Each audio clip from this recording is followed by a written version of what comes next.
Apocalipse 3:7. Ao anjo da igreja em Filadélfia, escreve: assim declara aquele que é santo e verdadeiro, que possui a chave de Davi. O que ele abre, ninguém consegue fechar, e o que ele fecha, ninguém pode abrir. Conheço as tuas obras, eis que tenho colocado diante de ti, o que, pessoal? Uma porta. Essa porta está como?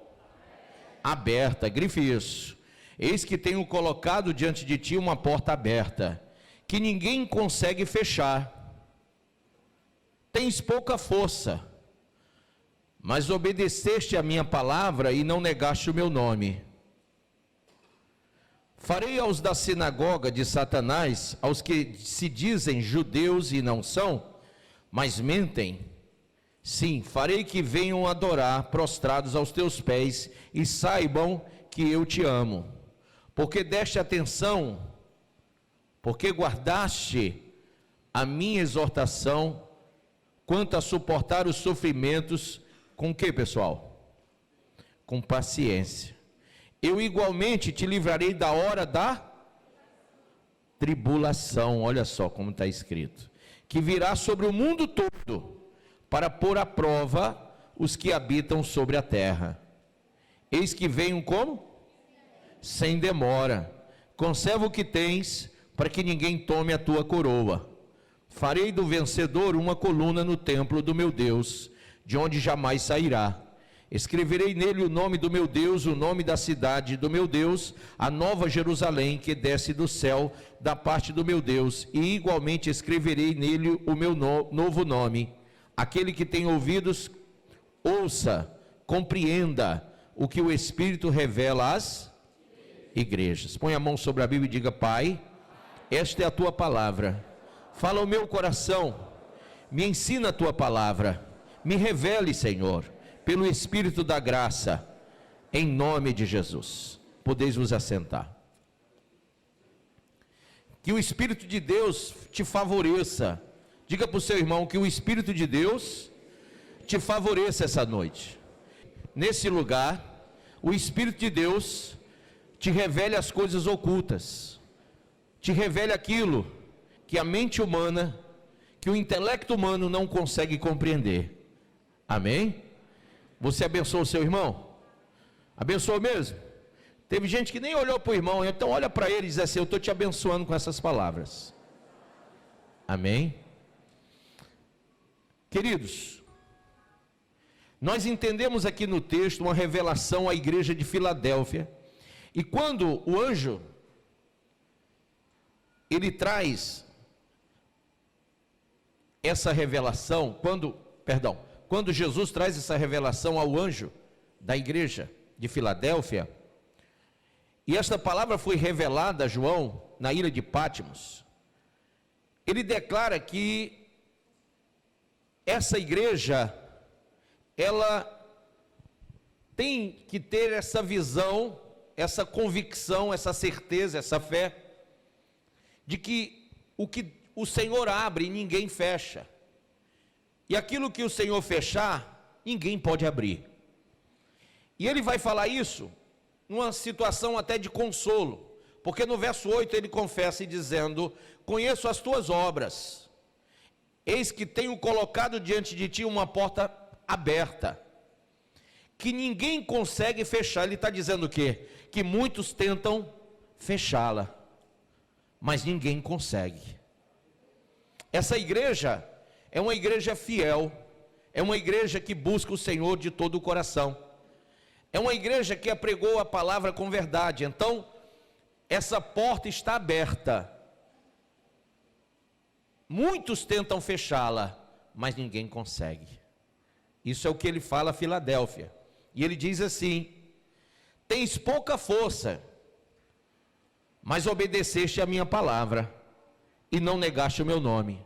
Ele não está falando de uma mega igreja, de um mega power ministério com milhares de pessoas. Ele está falando de uma igreja que tem um numerário pequeno, que tem pouca força nas condições para exercer o ministério. Ele está falando de uma igreja que não tem muitos recursos, mas ele está dizendo para essa igreja que ela é obediente à palavra. E é por isso que todos tentam fechar, mas ninguém consegue. Porque aquilo que ele abre, ninguém fecha, e aquilo que ele fechar, ninguém consegue abrir. Ele é que é aquele que pode fechar ou abrir, nem mais ninguém. E ele diz: mas obedeceste a minha palavra. É fácil obedecer a palavra de Deus? É difícil, né? Até porque a palavra de Deus, ela, se você lê ela com necessidade de salvação mesmo, com veracidade de propósito, você vai ser confrontado, e tudo aquilo que você gosta de praticar, de vivenciar nesse mundo, é confrontado pela palavra de Deus. Então nem todo mundo gosta da palavra de Deus. Há hoje em dia um movimento grande até para tirar textos da Bíblia Sagrada, porque ela é confrontante. E ele diz que essa igreja, ela se apegou à palavra. Essa igreja, ela obedeceu à palavra e não negou o seu nome. E ele diz: farei-os da sinagoga de Satanás, aos que se dizem judeus e não são, mas mentem. Farei que venham adorar prostrados aos teus pés e saibam que eu te amo. Porque deste atenção à minha o quê? Palavra, a minha exortação. Olha que essa igreja, ela é convertida, hein? Porque não é todo mundo que gosta de ser exortado. E ele disse: porque deste atenção à minha exortação, quanto a suportar os sofrimentos. Com paciência, eu igualmente te livrarei da hora de quê? Da tribulação. Amém? E ele fala de uma tribulação qualquer não. Ele fala de uma tribulação mundial, porque ele diz que virá sobre o mundo todo, para pôr à prova os que habitam sobre a terra. Claro e evidente que ele está falando do período de 7 anos, que nós sempre temos falado aqui com vocês, os 7 anos da grande tribulação. Existe no final desse tempo, gente, no final dos tempos, 2 igrejas que se destacam e que são, digamos assim, contemporâneas. Quando estudadas, naquela época, todas as 7 coexistiam. Mas na questão comportamental, na questão do comportamento de ser humano, de ser igreja, nós observamos dentro da teologia tempos para cada uma dessas igrejas. E essas 2 últimas, que se chamam Filadélfia e Laodiceia, elas são contemporâneas. Elas vivenciam um período igual. Porém, tem uma que vai passar mais tempo na terra, porque vai ficar para a grande tribulação. E a outra, ela é tirada, como foi lido no texto, da grande tribulação. Irmãos, o que destaca uma da outra? Uma guarda a palavra, a outra, ela tem outro comportamento, e você vai ler aí comigo, lê aí na continuidade do texto. Ele fala no verso 14, a uma igreja chamada Laodiceia. Essa igreja, verso 15, ele diz: conheço as tuas obras, sei que não és frio nem quente, antes fosse frio ou quente. E por este motivo, porque és morno, não és frio nem quente, estou a ponto de vomitar-te da minha boca. E ainda dizes: estou rico, conquistei muitas riquezas e não preciso de mais nada. Contudo, não reconheces, que és miserável, digno de compaixão, pobre, cego e que está nu. Então é uma igreja insensível, é uma igreja que tem sido dominada no campo das ideias, no campo das emoções, uma igreja cuja alma está mergulhada no mundo, naquilo que é material, naquilo que é físico. Então representam pessoas que, mesmo tendo o conhecimento de Cristo, porque todas as 7 tinham, mas essa igreja, ela lhe falta um profundo discernimento daquilo que ela estava vivenciando, porque ela não entendia. E aqui o texto diz assim, ainda dizes: rico sou, conquistei muitas riquezas, não preciso de mais nada. E ele diz: contudo não reconheces que és miserável. Ou seja, você não está entendendo. Você não tem discernimento de que és miserável, que és digno de compaixão, que és pobre, cego e que está nu? Então a palavra vai vir confrontar essa última igreja, dizendo que essa igreja está morna, e a sensação do morno não te faz perceber o frio e o quente. Essa igreja está em uma desorganização espiritual, e ela não tem ligadura espiritual para com Cristo. Essa igreja, ela é revelada como a igreja que vai ficar. E eu quero perguntar aqui em primeira instância: você vai subir ou você vai ficar? Você é daqueles que se apegam à palavra, que vivem a palavra, que vivem realmente com retidão na palavra, ou você é daqueles que ouvem a palavra, mas não põem em prática, porque a palavra da exortação, a palavra do confronto, ela vai tirar de você aquilo que você ama fazer, ela vai tirar de você a oportunidade que você acha nessa vida de praticar aquilo que você gosta, de viver de acordo com o seu jeito de ser.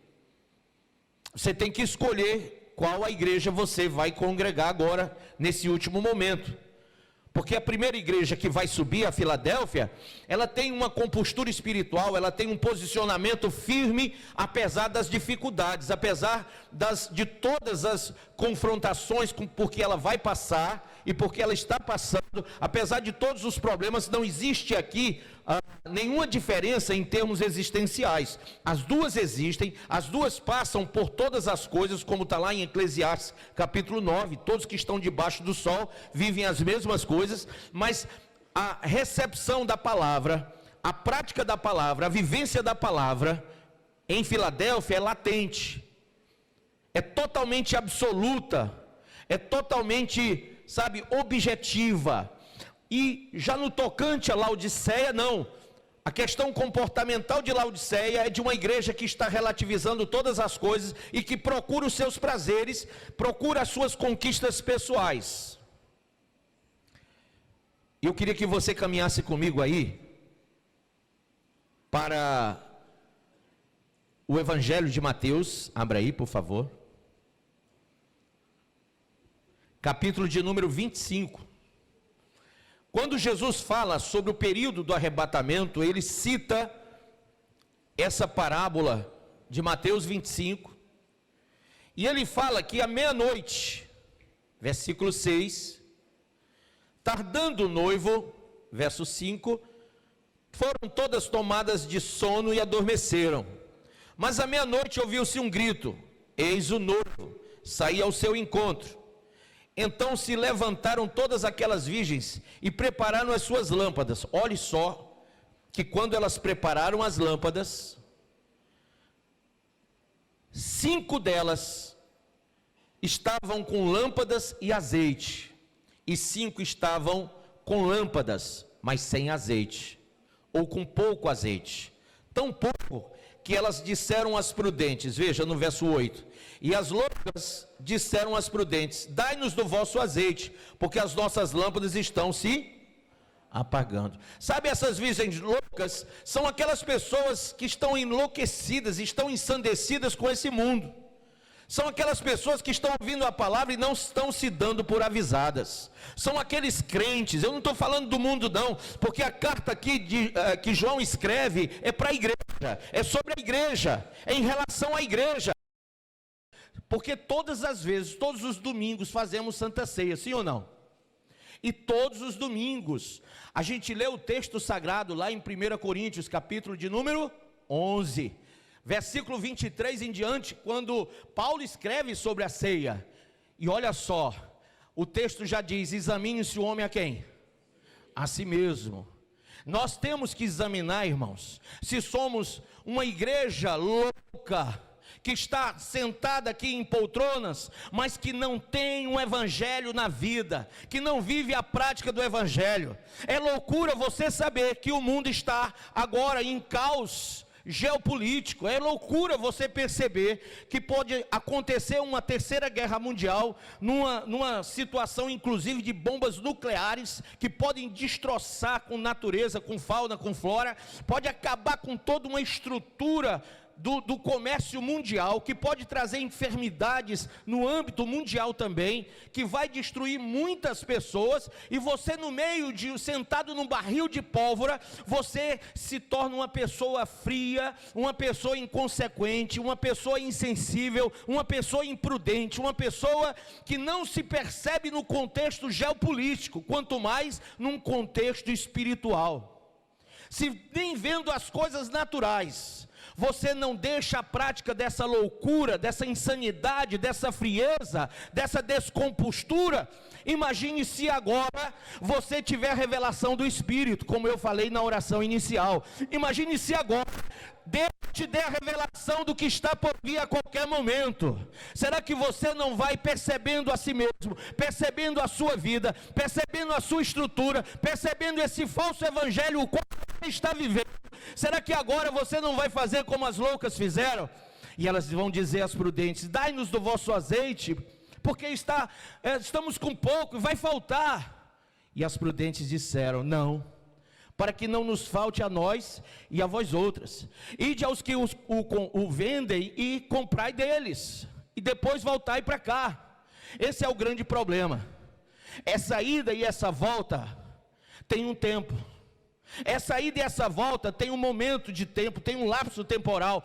E aí a questão é, quando Jesus falou em Mateus 24, em Lucas 21, em Marcos 13, quando essas cartas foram escritas, elas disseram um aviso muito importante.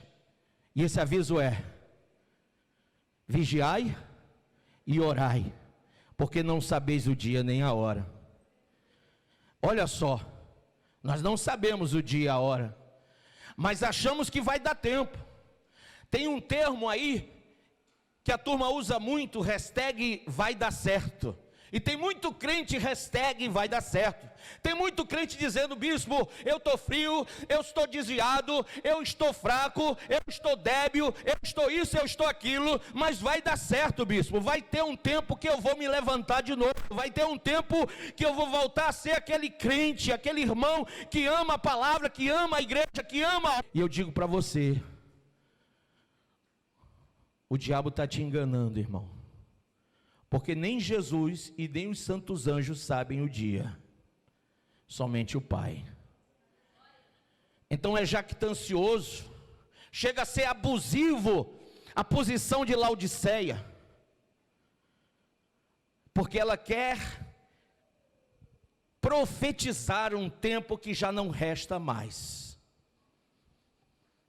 Todos sabemos, é que eu não posso entrar em assuntos escatológicos com tanta profundidade, senão levaremos a noite inteira.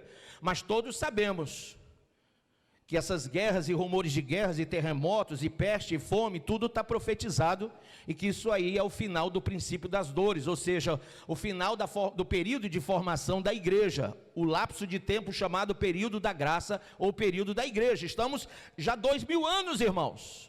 Segundo Oséias, só dois dias ou 2000 anos para vir o terceiro dia, o terceiro milênio. Será que você não percebeu que acabou o tempo? Que nós estamos vivenciando o que está escrito na carta Pedrina, no capítulo 3, quando ele diz que o Senhor apenas espera que alguns se convertam? Será que você está percebendo isso ou não?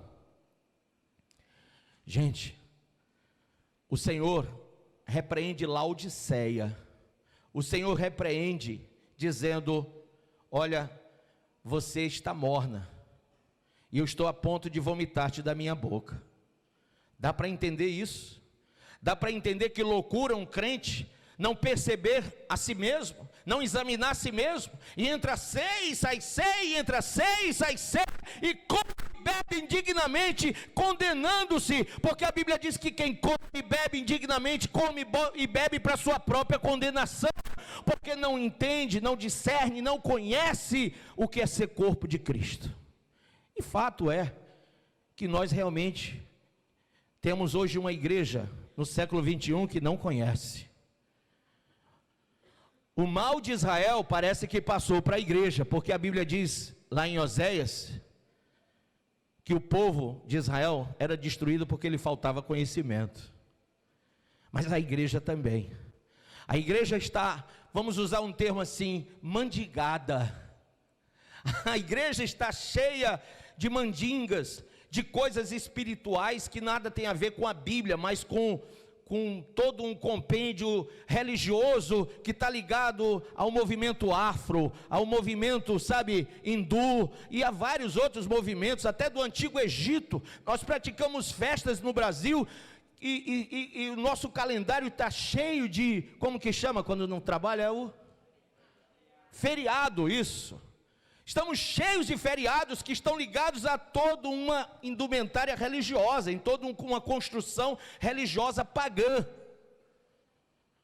Se não, veja a história do carnaval, que muitos ficam 4, 5, 6, 7 dias cultuando a vários deuses sem saber, e fazendo e repetindo vários cultos pagãos sem entender. Mas estamos chegando ao fim de tudo. E aí a pergunta é: você entende que esse tempo não é seu? Esse tempo agora é um tempo que Deus está dando para que alguns se convertam, mas ele não pode ser, você não pode achar que Deus vai esperar por você, porque ele disse: vigiai e orai. Ele falou: eis que cedo venho. Para com essa mentira de achar que vai dar certo, que vai dar tempo, e diz para o teu irmão, e diz para o teu marido, e diz para a tua esposa, e diz para as ovelhas. Tem muitos pastores mentirosos dizendo: irmãos, não se preocupem que vai dar tudo certo. Irmãos, não se preocupem, porque esse não é o tempo, ainda vem o tempo que vai chegar tudo isso. Jesus falou em Mateus 24, 46, 7, 8, até o 51, ele vai repreender aqueles que dizem isso, que dizem, que postergam, que ficam postergando o tempo de Deus. Ele disse: aqueles que falam que esse é o tempo, esse é o servo fiel, esse é o servo bom, esse será recompensado. Mas aquele que diz que não é esse o tempo, que o Senhor vai demorar, a este vai pagar com os hipócritas no lago que arde com fogo e enxofre. Então tenha cuidado, porque o pai da mentira, que é o diabo, ele continua ao derredor buscando a quem possa devorar. E a Bíblia diz que esses dias seriam dias de, diga comigo, falsos boatos. Eu acabei de citar vários. São dias também de falsas testemunhas, irmãos. Muitos estão dizendo: eu me converti a Cristo, eu agora sou crente, eu agora sou evangélico, e estão aí se rebolando em músicas mundanas.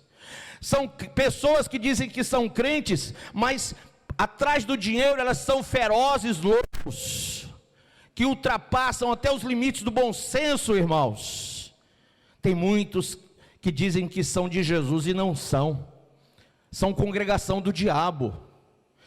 A Bíblia fala dos falsos testemunhos, fala dos falsos caminhos também, porque estamos vivendo um ecumenismo religioso proselitista, mesmo dentro da igreja evangélica. Infelizmente, nós que sempre dissemos que não aceitamos a visão ecumênica, dessa união de religiões, essa união do sincretismo religioso, mas nós vemos uma igreja doente, uma igreja na UTI, porque muitos pastores estão se acolunhando com vários sistemas religiosos, com muitas ideologias, para poder aglutinar o máximo de pessoas e de mantenedores financeiros dos seus impérios. E eu digo para vocês, tudo isso aí vai a juízo. Tudo vai a juízo. Tudo. Por isso nós temos que pensar, porque são falsos caminhos. Eles dizem que Deus, ele vai receber a todos. Temos hoje o evangelho da inclusão, né? O falso evangelho da inclusão. Temos hoje o evangelho do relativismo, que também traz as pessoas a uma ideia plural e não singular. Eu digo para vocês, para resumir o que eu poderia dizer em uma hora aqui sobre isso, eu digo: lembre-se, o evangelho é exclusivamente, é absoluto. O evangelho jamais vai ser relativo, e o evangelho jamais vai ser inclusivo.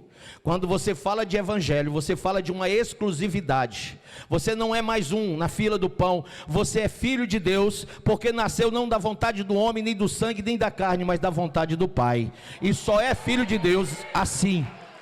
Amém? Esse evangelho exclusivo faz você entrar pela porta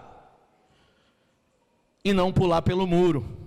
Olha só aqui no verso 9 diz: mas as prudentes responderam: não, para que não nos falte a nós e a vós outras, e diante aos que o vendem e comprai. E saindo elas para comprar, chegou o noivo, e as que estavam apercebidas entraram com ele para as bodas, e fechou-se a porta. Diga para o seu irmão: a porta fechou, irmão.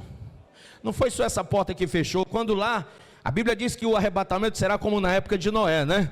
E na época de Noé, queridos, a porta também foi fechada com o dedo de Deus. E muitos que passaram anos e anos ouvindo Noé pregar e construindo uma enorme barca, uma arca grande, no meio do nada, no meio do deserto, e eles faziam chacotas e maniavam a cabeça e chamavam Noé de louco, chamavam Noé de maluco, como muitos devem dizer sobre mim: esse bispo é doido, ele podia estar pregando hoje prosperidade e encher a burrinha de dinheiro. Esse bispo é maluco, ele podia estar fazendo aí os prosélitos dele, ele podia estar multiplicando a quantidade de prosélitos através de um sistema que está aí, de várias e várias indulgências que estão sendo praticadas. Esse bispo é doido, ele poderia abrir 50.000 igrejas pelo mundo todo, se ele chamasse, se acolunhasse com pastores, falsos mestres, com indumentárias de santo, mas por dentro são sepulcros caiados.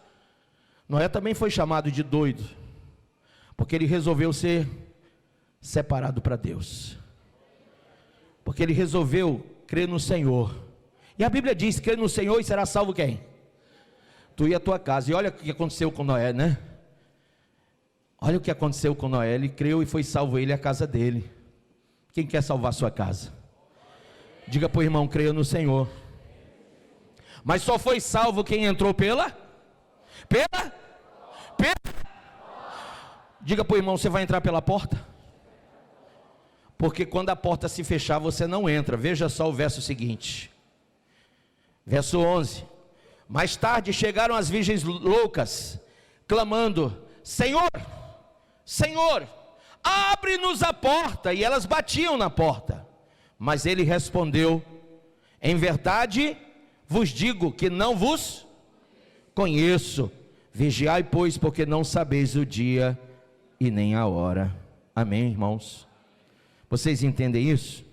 Gente, quem entra pela porta, diga: quem entra pela porta, diariamente, mas diariamente, cumpre o que está em 2 Coríntios 4, verso 16, veja aí, 2 Coríntios 4, verso 16, portanto, não desanimamos,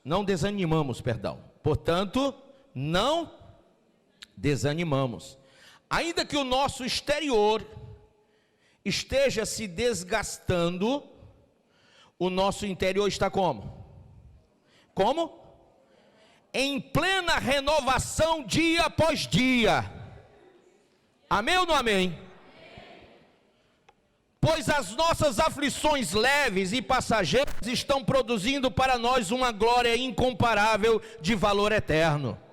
Eu quero que você entenda, irmão, que eu tenho um problema como você tem, eu tenho contas como você tem, eu tenho dificuldades como você tem, eu sou um ser humano como você é, mas a Bíblia me adverte sobre isso, que a igreja que entra pela porta, essa igreja, apesar de viver desânimos dessa vida, de passar por aflições, ela não vai baixar a cabeça, ela não vai se desanimar. Tem muita gente tentando fechar essa igreja, mas ela não vai fechar a porta, porque só quem pode fechar essa porta é Cristo.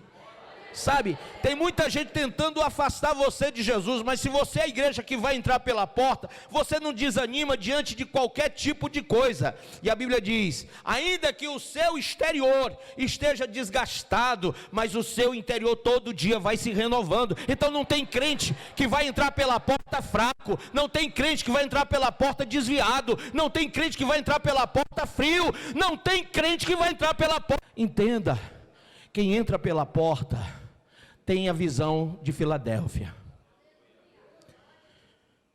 Somente os de Laodiceia não estão vivendo assim. Diga: quem vai entrar pela porta são aqueles que se alimentam da palavra de Deus. Você se alimenta da palavra de Deus? Em Neemias 8:18 fala isso. Eu não vou abrir o texto que vai demorar, mas eu quero que você entenda. São pessoas que se alimentam da palavra.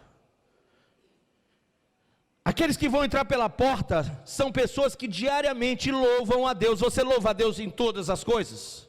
Você dá graças a Deus em tudo? Ou você é um murmurador? Porque a Bíblia fala lá em Romanos do comportamento de pessoas que vão se afastar do Senhor como murmuradores, aborrecedores de Deus, detratores, desonestos, desafeiçoados. E as cartas paulinas vão multiplicar essas palavras para os Gálatas, para os Éfesos, para os Colossenses, para os Tessalonicenses. Paulo vai sempre falar do comportamento de uma igreja que está em decadência e de uma igreja que está em ascensão. E você tem que olhar se você tem se alimentado da palavra, se você tem se renovado diariamente no seu homem interior, se você tem louvado ao Senhor, se você tem procurado diariamente a presença de Deus. Veja aí no Salmo 25, por favor. Salmo 25, versículo 4. Faze-me conhecer, ó Senhor, os teus caminhos. Ensina-me a trilhar o quê? Tua vereda. Orienta-me a seguir a tua verdade. E ensina-me a mantê-la. Olha só, não é só você aprender, irmão, você conhecer o caminho. Não é só você aprender, ser ensinado a trilhar o caminho. Não é só você ser orientado a seguir o caminho. Você tem que aprender a se manter nele. Cutuca o irmão e diz: você tem se mantido no caminho, irmão? A Bíblia diz: sobre tudo que deve guardar, guarda o teu coração. A Bíblia diz que mais vale a boa consciência do que os muitos tesouros da terra. Você tem se guardado? Você tem se mantido firme no caminho? E aqui no verso 5 ele diz: orienta-me a seguir a tua verdade e ensina-me a mantê-la, pois tu és o Deus da minha salvação e a minha esperança está em ti todos os dias. Não é só dia de domingo não, viu, igreja fria? Não é só dia de domingo ou dia de quarta, não é 2 dias na semana quando você escolhe cultuar a Deus, não. Ele fala de uma renovação diária, ele fala de uma renovação cotidiana e diária. Ele fala de alguém que vai entrar pela porta e que não abre mão dessa comunhão, dessa koinonia, dessa convivência com Deus e com o Espírito da graça e com a palavra. Abra sua Bíblia ainda, por favor. A Bíblia diz que quem vai entrar pela porta, lá em Hebreus 3,13, abra. Hebreus capítulo 3, verso 13. Olha só, vamos ler para você entender melhor o 12 e o 13, tá bom? Irmãos, tende muito cuidado para que nenhum de vós mantenha um coração o quê? Perverso e o que mais? Incrédulo, que se afaste do Deus vivo. Ai, bispo, eu estou afastado, mas é só um pouquinho. Bispo, eu estou frio, estou sem força, e ore por mim. Leia o verso 12, hein? Irmãos, tende muito cuidado. Olha, não adianta você mandar eu orar, se você não tem cuidado. E qual é o cuidado que você tem que ter? Poxa, do mesmo jeito que eu tenho que estar todo dia na presença do meu Deus, orando, jejuando, me consagrando, indo à casa do meu Deus, dizendo alegrei-me quando me disseram vamos à casa do Senhor, mesmo quando tiver tribulação, mesmo quando tiver aflição, eu não estou desanimando, porque o meu homem exterior está se degradando, mas o meu homem interior, ele está se renovando dia a dia. Já não basta o mundo que está no maligno, já não basta a iniquidade, a imoralidade, a porfia, a devassidão moral, a desconstrução de valores, você ainda se dá o luxo de deixar a casa do Criador, de deixar a convivência com a igreja, de achar que você é igreja fora do corpo. Como é que um membro faz parte de um corpo que ele não está? Pense nisso.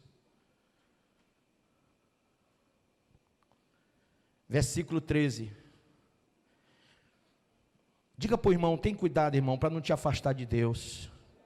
Tem cuidado com o teu coração, para que ele não seja perverso e incrédulo, e você se afaste do Deus vivo.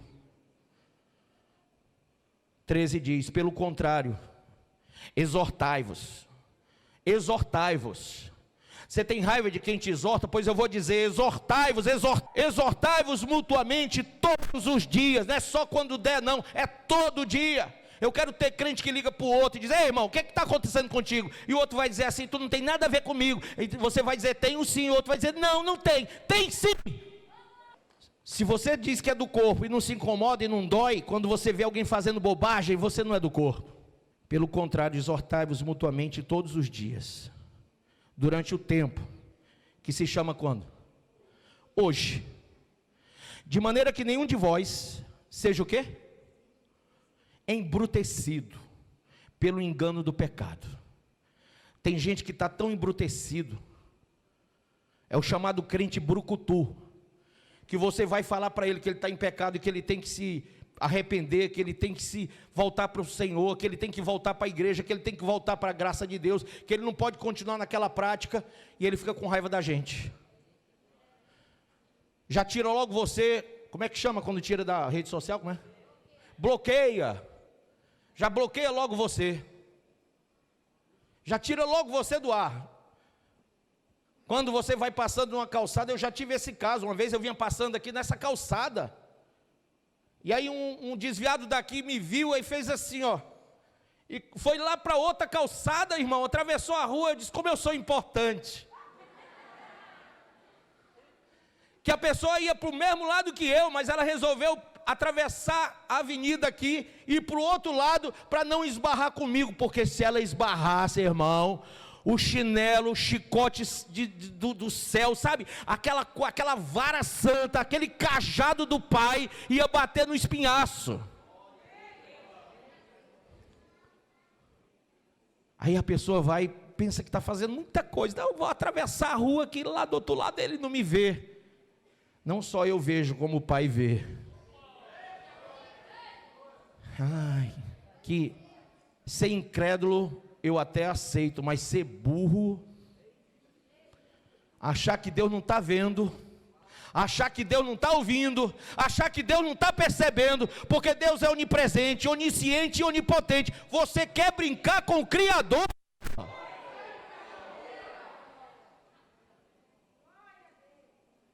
Isso é burrice. Diga para o seu irmão: isso é burrice. Fala sério. O crente que entra pela porta, diga: o crente que entra pela porta faz uma prática muito importante. Lucas 9, 23. Amém? E Jesus proclamava às multidões. Se alguém deseja, alguém aqui deseja seguir Jesus? Levanta a mão. Sim? E Jesus proclamava às multidões: se alguém deseja seguir-me, negue-se a si mesmo, tome a sua cruz, dia após dia. Não é só no domingo, na hora da Santa Ceia não, viu?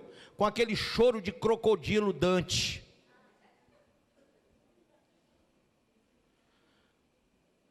Gente, existe um lago que arde com fogo e enxofre para os hipócritas. Deus, Ele conhece na sua onisciência a hipocrisia do homem. Olha o que diz: negue-se a si mesmo, tome a sua cruz dia após dia. Então eu tenho que me negar todo dia, tenho que tomar minha cruz todo dia, e caminhe após mim. Caminhe após mim. Pois quem quiser salvar a sua vida, a perderá. Mas quem perder a sua vida por minha causa, este a salvará. Porquanto, de que adianta o ser humano, ganhar o mundo inteiro? Bote aí toda a riqueza do mundo todo, dentro da sua burrinha, dentro da sua sacola, bote todo o tesouro do mundo inteiro. De que adianta o ser humano ganhar o mundo inteiro, mas perder-se ou destruir a si mesmo? E quando eu li isso aqui, eu disse: puxa, jamais eu vou imitar os falsos pastores, porque eles estão ganhando realmente o mundo inteiro. Eles estão realmente conquistando coisas que, se eu fosse invejoso, eu diria: rapaz, os caras estão por cima mesmo.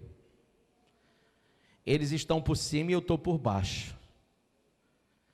Mas é interessante que, como eu não sou uma pessoa invejosa, mas muito inteligente espiritualmente, Deus me fez perceber o que está lá no Salmo 73, é que eles estão em caminhos escorregadios para a própria destruição.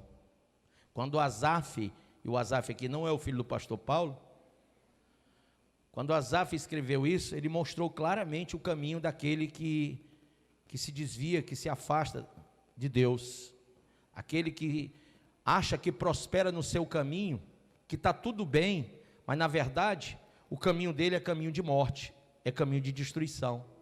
Então o que adianta o homem, seja ele um pastor, seja ele o que for, um empresário, ganhar o mundo inteiro, e a Bíblia diz aqui, e perder, olha que coisa, né?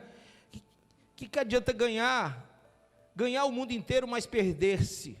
Tem tanta gente que se perdeu, tem tanta gente boa no passado que hoje já não prega mais a mesma coisa, se perdeu, se colocou em um caminho desigual com Deus, um caminho indiferente à graça. Quantos bons pastores do passado, pessoas que eu respeitei muito o que pregavam, hoje estão em uma desconstrução de valores espirituais. O que adianta? Hoje eles estão ricos, afamados, hoje eles podem colocar botox em todo canto, pintar o cabelo, tem deles que são careca e ficaram cabeludo, e se há uma coisa que eu invejo, talvez seja isso. Mas eu pergunto, o que adianta? O que adianta ganhar o mundo e perder-se? Porque perdeu a viscosidade, querido. Quantos crentes estão aqui e já não tem mais a chama ardendo dentro de si? O que adianta? O que adianta? Você está destruindo a si mesmo. Você está destruindo. Tem muita gente, irmão, que entrou na contramão do Evangelho. Olha para o seu irmão e pergunta: você, querido, está em qual mão? Abra em Lucas 13, verso 22. Eita palavra. Essa daqui o inferno está queimando mais ainda lá, viu? O capeta está com o rabo totalmente destruído. Veja. E eu disse quando eu vinha para cá: vou botar fogo no rabo do cão. Então está aqui. 13:22. Passava Jesus por cidades e aldeias, ensinando. O que é que ele estava fazendo? Opa, que coisa boa o ministério de ensino na igreja, hein? Ensinando e o quê? Caminhando para Jerusalém. E alguém lhe perguntou: Senhor, são poucos os que são salvos? Que pergunta muito inteligente, hein? Respondeu-lhes, e essa palavra é para nós todos. Diga: esforçai-vos. Mais uma vez. Agora grite: por entrar pela porta estreita. Cadê o evangelho da hipergraça, do hipercalvinismo, que diz que você não fez nada para ser salvo, e nada que você faça vai lhe tirar a salvação?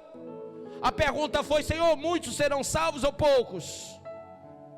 E ele diz: esforçai-vos. Ele está dizendo aqui: esforçai-vos por entrar pela porta estreita. Então, irmão, salvação requer esforço. Essa vidazinha meia boca, esse evangelho de meia pataca, vai levar você para onde? Para o céu de quê?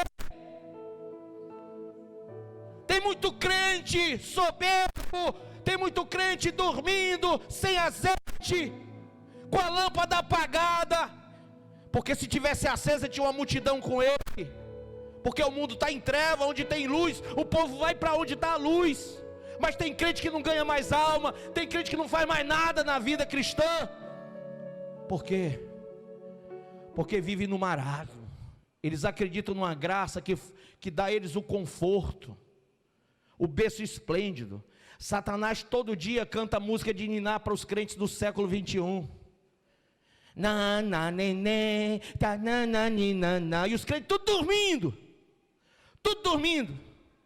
Não acorda para a vida, desse sono, dessa dormência, que não se apercebe que é Laodiceia, que é a igreja que vai ficar, que é a igreja que está vivendo a maldição da indiferença, da inconsistência. Essa igreja morna não sobe, meu irmão. Por isso que ele diz: esforçai-vos por entrar pela porta estreita, pois eu vos digo que muitos procurarão entrar e não poderão. Quando é que isso vai acontecer? Senhor, abre-nos a porta. Mas quando a porta fechar, ninguém entra. E ele não está falando, olha só, por favor, olha a pergunta, porque antes de eu ser pastor, lá em 1900 e bolinha, eu fui professor de língua portuguesa, então eu sei o que eu estou dizendo. Veja aqui, volte por favor, para o verso 23. Qual é a pergunta? Senhor, são poucos os que são salvos? E ele responde aqui, olha só, pois eu vos digo que muitos procurarão entrar e não poderão. Então ele respondeu, são poucos, porque muitos vão procurar entrar e não vão poder.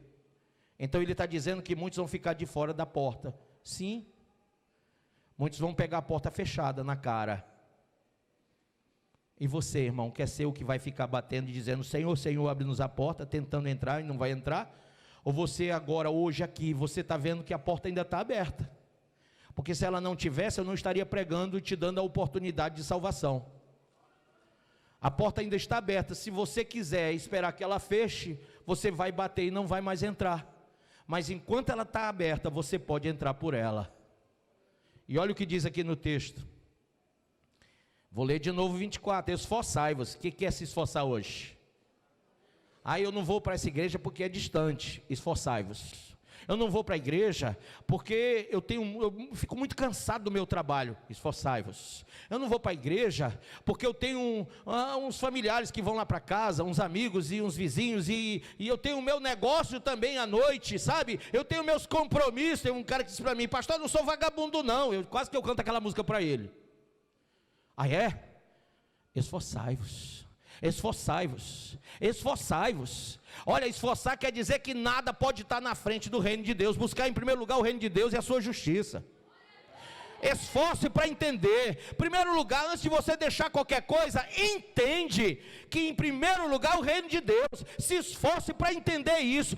É a sua fé, é a sua resiliência. Depois que você entender, que cair a ficha, como eu dizia no passado, você vai viver em novidade de vida, em plenitude do Espírito, você vai ter a percepção das coisas que são de Deus. Mas você vai ter que se esforçar para isso, porque você está cheio de desculpas emocionais, cheio de desculpas humanas, condicionadas à tua vida secular, que estão sempre em contraponto a manifestação da graça em ti. E ele diz assim aqui no texto: esforçai-vos por entrar pela porta estreita, pois eu vos digo que muitos procurarão entrar e não poderão. Quando o dono da casa se tiver levantado e fechado a porta, quem é que é esse dono da casa? Deus. E ele fechar a porta, e eu já vejo Deus levantado, viu? E com a mão na porta, com a mão na porta. E aqui diz: quando o dono da casa se tiver levantado e fechado a porta, e vós do lado de fora começardes a bater, dizendo, Senhor, abre-nos a porta, ele vos responderá, não sei de onde sois.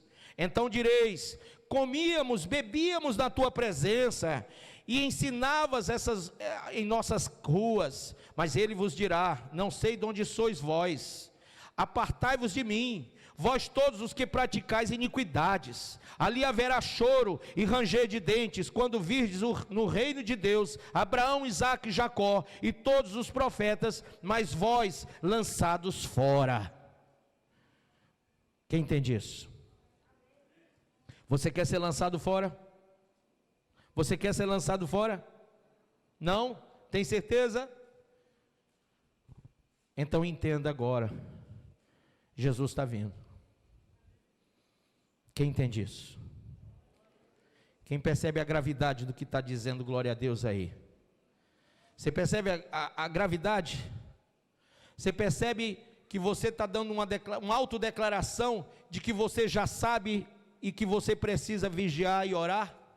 Eu quero terminar com você dizendo isso, irmão. Tem vários textos na Bíblia, eu quero que você entenda que o Senhor, Ele abre os nossos olhos para que a gente enxergue o contexto daquilo que nós falamos e daquilo que nós vivemos. Se você hoje se aperceber, você vai olhar de que lado você está, dos que vão entrar pela porta estreita ou pela porta larga. E eu queria que você abrisse a sua Bíblia ainda, caminhe comigo, aqui na carta aos Filipenses, capítulo 1, verso 9 diz: e suplico isto em oração, que o vosso amor fraternal cresça. Diga, amor tem que crescer, cada vez mais, e é o amor fraternal é amor pelo irmão, viu? Cada vez mais no pleno conhecimento, e em todo entendimento. Ele fala que o amor fraternal tem que crescer no pleno conhecimento e em todo entendimento, a fim de que possais discernir o que é melhor, para que vos torneis puros e o que? Irrepreensíveis até o dia de quem, pessoal? De Cristo, plenos do fruto de justiça, fruto este que vem por meio de Jesus Cristo para a glória e louvor de Deus. Amém ou não amém? Amém ou não amém? Olha, Jesus, Ele está buscando você agora aqui nesse lugar.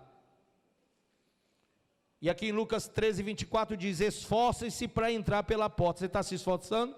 A Bíblia diz estreita e não a larga. Você está se esforçando? Pergunta para o irmão. Para terminar, Mateus 7 diz assim, verso 13 e 14, abra comigo. Aí talvez você diga assim: bispo, o senhor disse para terminar duas palavras anteriores. Eu digo: pois é, então é porque tu vai pela larga mesmo, seu incrédulo. Quando tu está na frente da televisão ou do celular, tu não vê o tempo passar, né? Mateus 7, verso 13. Entrai pela porta qual? Estreita. Larga é a porta, e espaçoso o caminho que conduz a quê, pessoal? Para a perdição. E são muitos os que entram por ela. Ah, bispo, ele está falando do mundo, né? Rapaz, aqui Jesus está falando do mundo todo, mas aqui o texto está sendo escrito para a igreja. É para a igreja que está sendo escrito, para que a igreja entenda. Porque estreita é a porta e apertado o caminho que conduz à vida, e são poucos os que acertam com ela. Amém? Acautelai-vos dos falsos profetas, que se vos apresentam disfarçados em ovelhas, mas por dentro são lobos roubadores. Pelos seus frutos os conhecereis. Amém ou não amém? Tenha cuidado, irmão. Você tem que ser inteligente agora. Você tem que ser sábio. Está assim, de falso profeta, de pilantra aí, e você, por uma questão emocional e até irracional, você se deixa levar. Um sistema que vai em contrário à sã doutrina, vai em contrário aos ensinamentos sagrados, mas porque alguém disse que foi revelado, pronto.